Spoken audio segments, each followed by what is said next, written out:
할렐루야. 이사야 40장 1절에서 5절 말씀을 가지고 내 백성을 이로하라는 말씀을 전하겠습니다. 이사야의 말씀, 이사야의 전반부는 하나님의 공의를 말하고 후반부는 하나님의 사랑을 전합니다. 본문은 후반부가 시작되는 첫 장입니다. 여기에서 우선적으로 선포하는 것이 바로 이로하라는 말씀입니다. 전반부에서 이스라엘은 심판을 받아서 이제 멸망을 당합니다. 나라가 초토화되고 백성은 무수히 죽고 하나님의 성전은 파괴됩니다. 그리고 남은 백성들은 포로로 끌려갑니다. 어디를 보아도 소망이 없어 보입니다. 삶의 의욕이 사라지고 말할 수 없는 공고함이 엄습해 옵니다. 이로는 바로 그 순간에 선포된 말씀입니다. 2절에 이렇게 말씀합니다. 너희는 예루살렘의 마음에 닿도록 말하며 그곳에서 외치라. 그 노역의 때가 끝났고 그 죄악이 사함을 받았느니라. 그의 모든 죄로 말미암아 여호와의 손에서 벌을 배나 받았느니라 할지니라 하시니라. 여기에 우선적으로 그 노역의 때가 끝났다고 말합니다. 이 말은 이제 곧 모든 고통, 아픔, 슬픔, 심판, 실패, 괴로움, 눈물이 끝나 지나갔다는 말입니다. 우리가 이렇게 말하고 저렇게 외쳐야 합니다. 모든 것은 지나갔다는 것입니다. 노역의 때가 곧 끝난다는 것입니다. 성경에 보면 선택받은 이스라엘을 다스리는 하나님의 방법은 크게 두 가지로 늘 나타납니다. 하나는 공의고 다른 하나는 사랑입니다. 공의와 사랑이 그의 자녀를 다루시는 하나님의 손길입니다. 그래서 성경이 이 구약과 신약으로 이루어진 것입니다. 구약은 하나님의 공의가 중심이고 반대로 신약은 하나님의 사랑입니다. 이 둘의 성경을 합쳐야 비로소 성경이 온전해집니다. 자녀를 대하는 하나님의 방법은 공의만 있지 않고 사랑만 풍성하지 않습니다. 이 공의와 사랑은 언제나 함께 가는 것입니다. 이것이 구약 역사와 이스라엘 백성들을 향한 하나님의 방법으로 모든 사건과 역사 속에 잔잔히 흐르고 있습니다. 이스라엘이 잘못했을 때 하나님은 그들을 방치하거나 내버려 두지 않았습니다. 그들의 잘못을 깨우치기 위해서 선지자들을 통해 하나님의 말씀을 전했습니다. 그럼에도 불구하고 백성들은 깨닫지 못하고 돌아서지 않았고 하나님을 찾지 않았습니다. 이런 백성들을 향한 하나님의 손길은 언제나 공의였습니다. 범죄한 백성들을 향해 하나님은 진노하셨고 매를 드셨습니다. 물론 때리시는 하나님은 더 아프셨지만 공의의 하나님이시기에 그들을 심판하신 것입니다. 하지만 하나님은 공의에서만 머물지 않았습니다. 그 고통을 보며 방관하지 않았습니다. 이제 매를 맞아 아프고 쓰라린 그들의 상처와 아픔을 싸매어 주셨고 눈물을 닦아 주셨습니다. 이것이 하나님의 사랑입니다. 하나님은 공의와 사랑으로 언제나 다가오십니다. 나를 이렇게 다루어 가시는 겁니다. 그래서 공의의 하나님 앞에 나를 철저히 돌아보고 회개하고 하나님을 간절히 찾아야 합니다.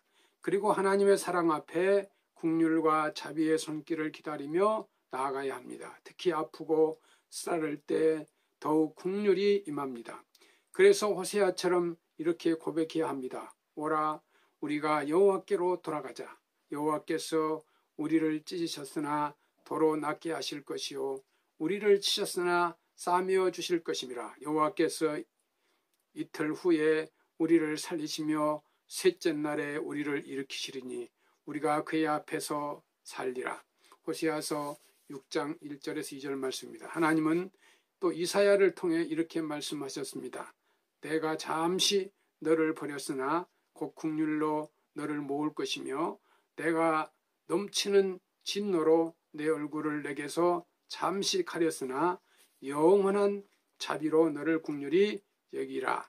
내 구속자 여호와께서 말씀하셨느니라. 이사야서 54장 7절에 8절 말씀입니다. 여러분, 하나님이 잠시 우리를 버렸으나 큰 긍휼로 다시 모을 것입니다. 하나님이 넘치는 진노로 그의 얼굴을 잠시 가렸으나 이젠 영원한 자비로 우리를 긍휼히 여기실 것입니다. 이제 힘들고 어려운 모든 곳에 주의 자비와 긍휼이 임할 것입니다. 하나님이 우리를 불쌍히 여기시고 우리의 상처와 아픔을 싸매어 주실 것입니다. 하나님이 모든 눈물을 닦아 주실 것입니다. 큰 믿음으로 큰 위로를 받으며 살기를 바랍니다. 본문 3절에서 5절까지 보면 외치는 자의 소리를 강조합니다. 앞에서 말하는 말보다 강도가 훨씬 더 센 소리입니다. 여기 외치는 소리의 내용은 하나님의 여호와의 길을 예비하라, 하나님의 대로를 평탄케 하라는 것입니다. 이 말씀은 물론 1차적으로 이 바벨론 포로에서의 기환을 의미합니다. 하지만 그것은 단지 지금부터 70년 후의 일을 의미하지 않습니다.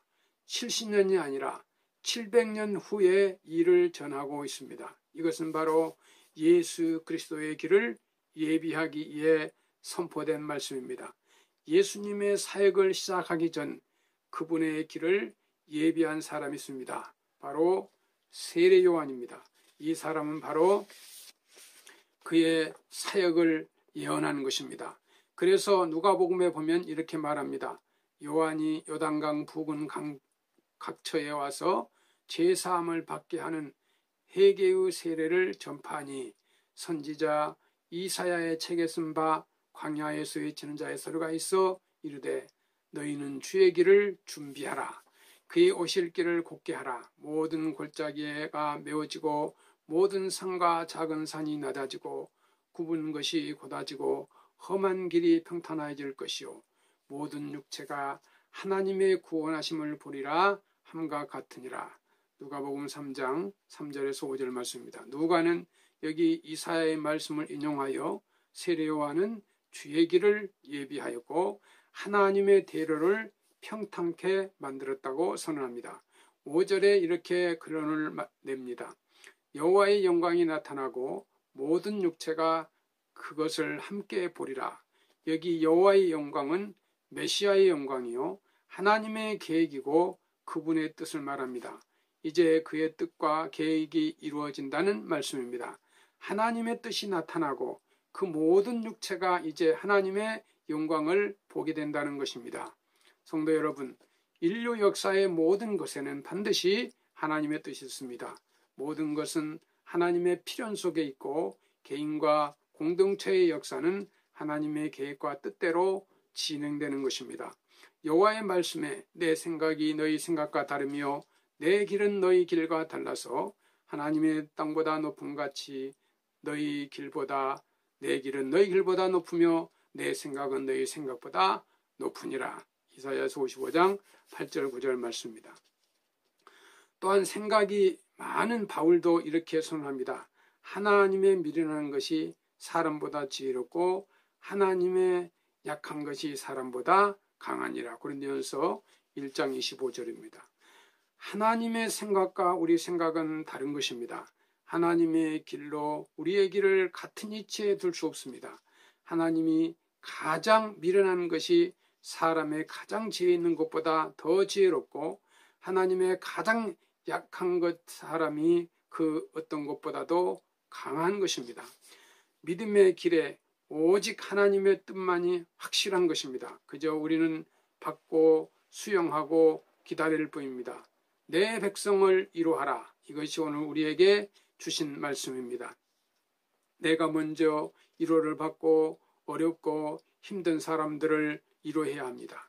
이제 곧 지나갑니다. 힘들고 어려운 때는 더욱 하나님의 긍휼과 자비가 강같이 임합니다. 그리고 하나님의 뜻이 있기에 기다려야 합니다. 오늘 우리에게 주신 말씀을 가슴 깊이 새기고 날마다 위로받고 또 위로하면서 살기를 주의 이름으로 축원합니다. 감사합니다.